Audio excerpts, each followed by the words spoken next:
মা তো তুমি জানো আমি একটু একটু করে রোজ তুমি হয়ে যাচ্ছি। এই দেখো না, আমি এখন সব কিছু তোমার মতোই ভুলে যাই।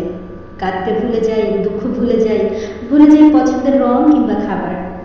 এখন আমার একটা হলেই হতে চলে যায়। তুমি শুনে অবাক হবে, কড়াইয়ের গরম তেল হাতে কিংবা মুখে ছিটে উঠলেও আমি এখন আর চিৎকার দিয়ে উঠি না। হাত কেটে রক্ত ঝরলেও পাত্তা দিই না। পেঁয়াজের রসটা চোখে গেলে সারা ঘর মাথায় তুলি না। গরম পাত্রটা খালি হাতেই ধরতে পারি, হাত পড়ে গেল কিনা বুঝতেই পারি না। তোমার মতো এখন ব্যস্ততাকে ব্যস্ত বলতে সুযোগ পাই না। সকালের নাস্তা, দুপুরের খাবার, টিফিন গুছিয়ে টেবিলের এঁটো মুছে নিয়ে আমিও এখন হন্তদন্ত হয়ে কাজের দিকে ছুটতে পারি। পা দুটোও যে তোমার মতো হয়ে গিয়েছে, জিরোতে ওরা একদমই ভুলে যায়। ঘরে ফিরতে ফিরতে একটু জিরিয়ে নেয়, এই যা ঘরে ফিরে আবার কোমর বেঁধে নেমে পড়ি ঘরের কাজে।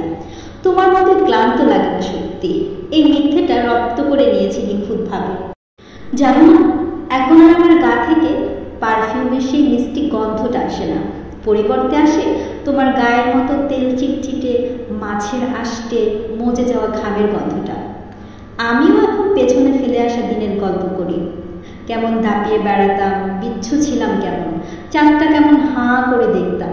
কত বই ছিল আমার, কি খেতে পছন্দ করতাম, কি রংটার চোখ আটকে যেত, ইত্যাদি ইত্যাদি।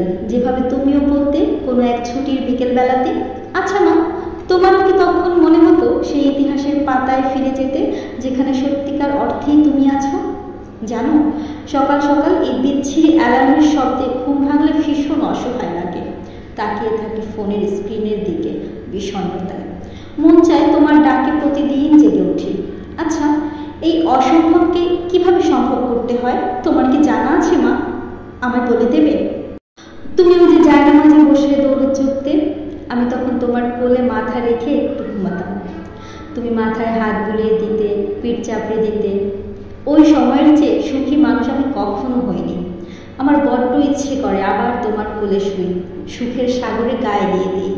আমার যে খুব বেশি দরকার ওই সুখটুকু। জানো না, তুমি যখন ড্রেসিং টেবিলের সামনে দাঁড়িয়ে চোখে কাজল দিতে, আমি তখন সব কাজ ফেলে তোমার দিকে তাকিয়ে থাকতাম। এটা যে আমার এত প্রিয়, বলতে ইচ্ছে করতো তোমায়, মা তুমি সবসময় কাজল দাও না কেন?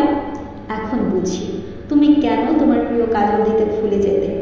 মাগো, তোমায় কত কিছু বলতে ইচ্ছে করে, কিন্তু আমি যে কিছু বলতে পারি না তোমায়। এত এত লেখা লেখি, অথচ তোমায় লিখতে গেলেই সাহসে আটকে যায়। আমার শব্দ ভাণ্ডার যে অতটা ভারী নয়, যতটা ভারী থাকলে তোমার নামে তাদেরকে উৎসর্গ করা যায়।